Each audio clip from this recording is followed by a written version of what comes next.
नमस्कार, मैं हूँ डॉक्टर आयुषी और आप सभी का मेरे YouTube चैनल जीवन शैली में स्वागत है। अगर आपको मेरी पिछली वीडियो अच्छी लगी हो और आयुर्वेद के बारे में और जानना चाहते हैं, तो please subscribe to my channel. Before moving on to any kind of Ayurvedic treatment, it's very important to know our own body type. Ayurveda में इसे प्रकृति कहा गया है। प्रकृति मीन्स देहस्य सहज लक्षणम। हमारा अपना जो सहज भाव है, हमारा स्वभाव, हमारा बिहेवियर जो है, उसे प्रकृति कहा गया है। और ये प्रकृति का जो निर्माण है वो बेबी के गर्भ अवस्था में ही हो जाता है। A question arises here is कि can we change our prakriti? No, we can not change our prakriti. So what is the use of knowing about our own body type? So that prakriti doesn't change into vikriti. Prakriti here is the healthy state and diseased state here is the vikriti. हमारी body is made up of 3 doshas, वात पित्त कफ। आप सभी ने बहुत बार सुना होगा वात पित्त कफ के बारे में कि उसकी वातज प्रकृति है, पित्तज प्रकृति है, कफज प्रकृति है। ये वही दोष है वात पित्त कफ। तो अब ये वात पित्त कफ अगर अपने बैलेंस स्टेट में है तो एक हेल्दी बॉडी होगी, और अगर ये इम्बैलेंस स्टेट में है तो कोई ना कोई डिजीज फॉर्म करेंगे।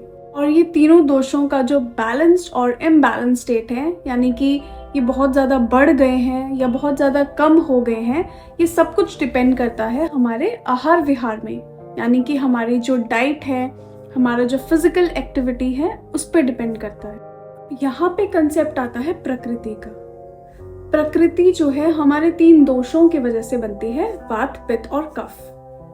अब अगर वात हमारी बॉडी में बहुत ज़्यादा है, किसी की भी बॉडी में, और बाकी दोष कंपैरेटिवली थोड़े कम है, तो प्योरली वातज प्रकृति होगी। पित्त बहुत ज़्यादा है, बाकी कंपैरेटिवली कम है, तो पित्तज होगी। उसी तरह से कफज होगी। और अगर इनके कॉम्बिनेशन जैसे वात और पित्त थोड़े ज़्यादा है एज कम्पेयर टू कफ, तो वात पित्तज होगी। पित्त कफ ज़्यादा है एज कम्पेयर टू वात, तो पित्त कफज होगी। इस तरीके से हमारी प्रकृति बनती है। अब जो कंसेप्ट की मैं यहाँ बात कर रही थी वो क्या है कि ये जो प्रकृति है, हमारे जो तीनों दोष हैं, वात, पित्त, कफ, और हमारा जो आहार विहार है, ये आपस में लिंक्ड है टू ईच अदर। कैसे?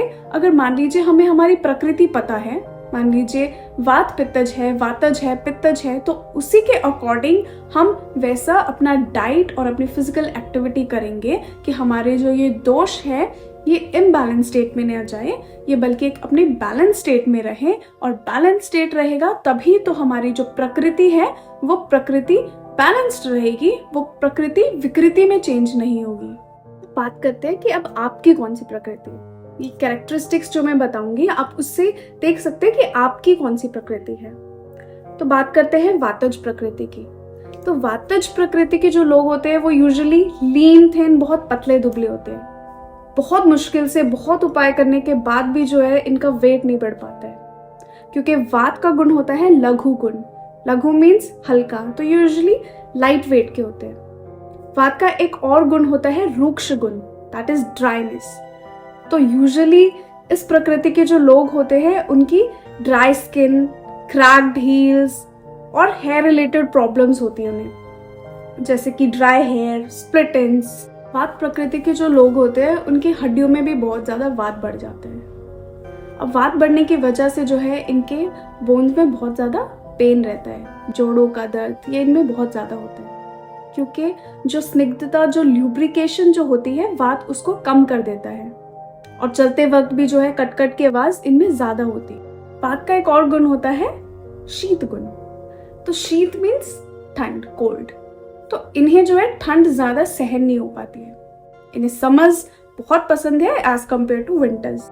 इनकी जो डाइजेस्टिव फायर है, जो जठराग्नि है, वो विषम रहती है। इसे ऐसा समझ सकते हैं कि कई बार तो इन्हें बहुत ज़्यादा भूख लगेगी और कई बार बिल्कुल भूख नहीं लगेगी। कई बार बहुत ज़्यादा खा लेंगे और कई बार बिल्कुल मन नहीं होगा खाने का। इनका जो कोष्ठ होता है वो क्रूर कोष्ठ होता है। क्रूर कोष्ठ मतलब पेट साफ होने में बहुत समय लगता है। कब्ज, कॉन्स्टिपेशन, ब्लोटिंग, गैस इन्हें ज़्यादा रहती है। To talk about the mental characteristics, तो ये बहुत ही चंचल, अस्थिर स्वभाव के होते हैं। इस पल यहाँ है और दूसरे ही पल कहीं और होंगे। ये बहुत ज़्यादा तेज़ बोलते हैं और बहुत ओवरथिंक करते हैं। इस प्रकृति के जो लोग होते हैं उनकी डिसीजन मेकिंग पावर जो होती है वो थोड़ी कम होती है। जस्ट फॉर एग्जाम्पल ये किसी वाइवा में है तो उस वक्त एकदम से ब्लैंक हो जाएंगे और जैसे ही बाहर जाएंगे ठंडे दिमाग से सोचेंगे तो सब आंसर्स आ जाएंगे। But they are bright sign, ये आसमान में उड़ते परिंदे से होते हैं, फुल ऑफ एंथुजियाज्म। इनकी ग्रास्पिंग पावर बहुत फास्ट होती है, बहुत क्रिएटिव सोचते हैं। So they are the creators and dreamers. So these were the characteristics of वातज प्रकृति। तो वातज प्रकृति के जो लोग हैं, यदि उनका वात बढ़ गया है या उन्हें अपने बैलेंस स्टेट में वात को रखना है तो वो क्या कर सकते हैं। तो आयुर्वेदिक टेक्स्ट में जो है फर्स्ट ट्रीटमेंट जो बोला गया है वो है स्नेहन स्वेदन।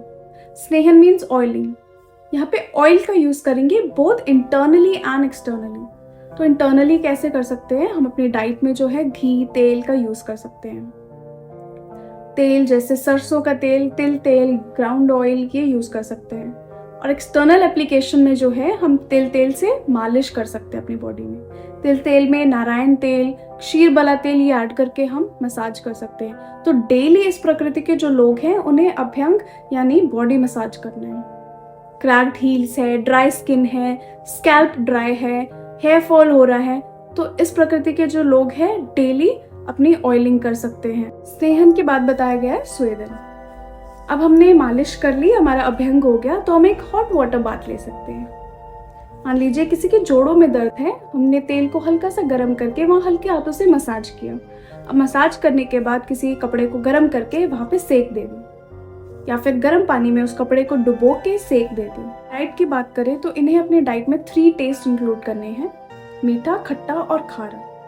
ये तीनों टेस्ट जो है ये वात को कम करने वाले हैं। तो इन्हें जो है ताज़ा हल्का गर्म खाना खाना है। और अपनी मेंटल स्टेबिलिटी के लिए, अपने मन की स्थिरता के लिए जो है ये प्राणायाम, मेडिटेशन कर सकते हैं। और इन्हें एक्सरसाइज जो है वो बिल्कुल भी एक्सेस में नहीं करनी है, क्योंकि जितनी ज़्यादा एक्सरसाइज बॉडी मूवमेंट करेंगे हमारी बॉडी में वात और बढ़ेगा। इन्हें जो है रात्रि जागरण यानी कि रात में बहुत देर तक नहीं जागना है, क्योंकि उससे भी वात बढ़ता है।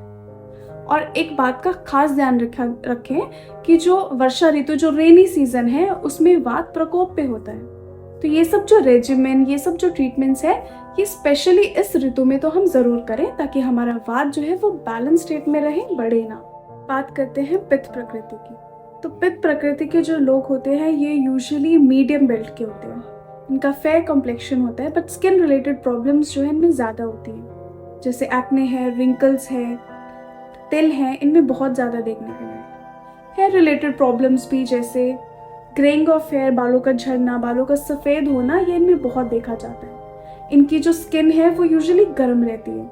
हमने कई बार लोगों को बोलते हुए सुना है कि उनके जो पैर हैं वो काफ़ी गर्म रहते हैं, काफ़ी जलन महसूस होती है उन्हें। तो पित्त प्रकृति के जो लोग हैं उनमें ये ज़्यादा देखने को मिलता है। इनमें स्वेटिंग भी जो है वो बहुत होती है।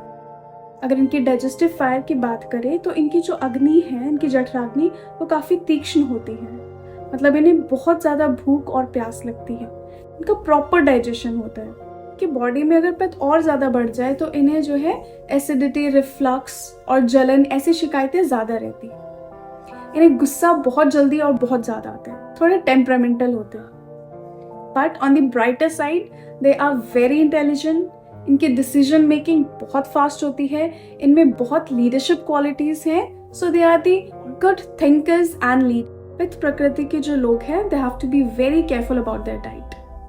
Fried food, spicy food, fermented food, chai, coffee, soft drinks, they should not be consumed in excess and these people should not skip their meals. और उपवास जैसे फास्टिंग हम लोग करते हैं तो इस प्रकृति के जो लोग हैं वो उपवास फास्टिंग थोड़ा कम करें, बिकॉज पहले ही इनकी अग्नि जो है काफ़ी तीक्ष्ण है, जिसकी वजह से जो है पित्त हमारी बॉडी में और इंक्रीज हो सकता है। डाइट की बात करें तो 3 टेस्ट जो है ये लोग अपनी डाइट में ज़रूर इंक्लूड करें। वो है मधुर, तिक्त, कषाय। मधुर इज मीठा, तिक्त इज कड़वा एंड कषाय इज कसैला। तो इस टेस्ट के जो फूड है वो अपनी डाइट में ज़रूर इंक्लूड करें। Then comes goghrita. तो गाय का घी जो है वो पित्त प्रकृति वालों के लिए बेस्ट माना गया है, क्योंकि गाय का घी जो है वो पित्त को कम करता है। तो अपनी डाइट में जो है ये लोग गाय का घी ज़रूर इंक्लूड करें। फिर बात कर सकते हैं कि आप और क्या चीज़ें कर सकते हैं पित्त को कम करने के लिए। तो ये लोग जो हैं घर में जो मक्खन बनता है उसमें मिश्री डाल के ये कंज्यूम कर सकते हैं। सुबह उठ के जो है आंवला कैंडी, मुनक्का जो है रात में भिगोकर सुबह इसे ले सकते हैं। और खास ध्यान ये रखना है कि जो शरद ऋतु होता है उसमें जो है पित्त बहुत ज़्यादा एग्रीवेट होता है, तो ये सब जो रेजिमेन है शरद ऋतु में ये ज़रूर करें। अब बात करते हैं कफ प्रकृति की। तो कफ प्रकृति के जो लोग होते हैं उनका शरीर काफ़ी मजबूत रहता है, वेट थोड़ा ज़्यादा होता है। बात करें इनकी स्किन की तो काफ़ी सॉफ्ट होती है। बालों को एक लाइन परफेक्टली डिस्क्राइब करती है, काले लंबे घने मेरे बाल। इनकी वॉइस जो है वो काफ़ी सॉफ्ट रहती है और बहुत ही शांत स्वभाव के ये लोग होते हैं। हर वो सर्कमस्टांसेस में भी काफ़ी शांत रहते हैं, बट थोड़े लेजी होते हैं। सोना इन्हें ज़्यादा पसंद होता है। दे रिमेन सैटिस्फाइड, किसी भी चीज़ में ज़्यादा जल्दबाजी नहीं करते। थोड़े खुशमिजाज नेचर के हैं, काफ़ी हेल्पफुल भी होते हैं। और बात करें इनकी मेमोरी कंसंट्रेशन पावर की तो वो बहुत स्ट्रॉन्ग, बहुत हाई रहती है।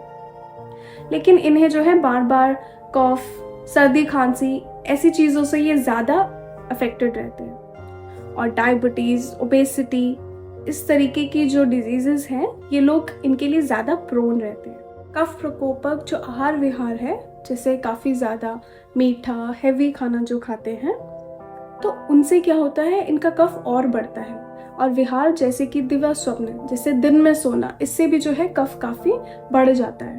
If you talk about the diet तो 3 टेस्ट जो है इन्हें अपनी डाइट में इंक्लूड करने हैं। कटु, तिक्त, कषाय। कटु इज तीखा, तिक्त इज कड़वा एंड कषाय इज कसेल। तो इस टेस्ट के जो फूड है वो अपनी डाइट में ज़रूर इंक्लूड करें। अब जो कफ प्रकृति के जो लोग होते हैं उनकी अग्नि काफ़ी मंद रहती है, तो इसके लिए वो क्या कर सकते हैं। त्रिकटु चूर्ण का वर्णन यहाँ पे दिया गया है।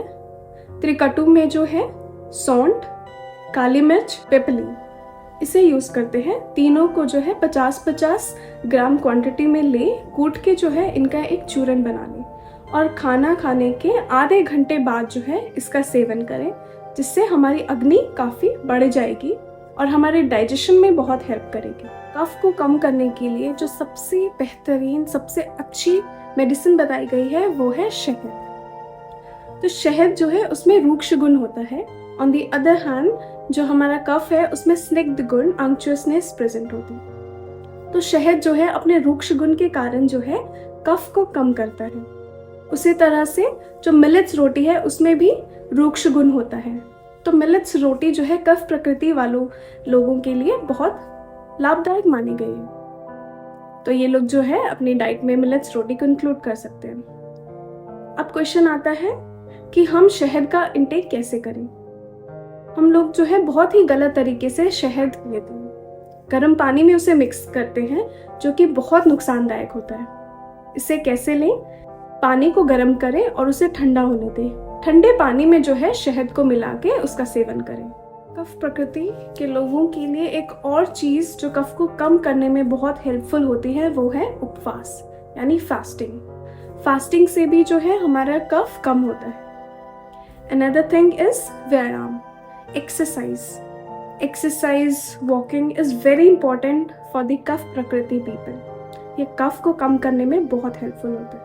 कफ प्रकृति वाले जो लोग हैं वो खास सावधानी दें वसंत ऋतु में, जो आजकल के टाइम पीरियड में चल रहा है।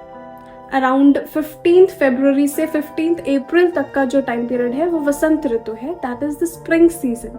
तो इस समय में जो है कफ अपने एग्रीवेटेड फॉर्म में रहता है। सूर्य की जो किरणें हैं वो हमारी बॉडी में जो कफ संचित हुआ था उसे पिघला देता है, तो बॉडी में जो है वो बढ़ता रहता है। तो कफ प्रकृति वाले जो लोग हैं इस सीजन में उन्हें सर्दी खांसी, कफ की जो प्रॉब्लम्स है वो ज़्यादा रहेंगी। तो ये जो सब रेजिमेन है वो सावधानी पूर्वक इस टाइम पीरियड में ज़रूर करें। If you like the video, kindly like, share and subscribe to my channel. Thank you.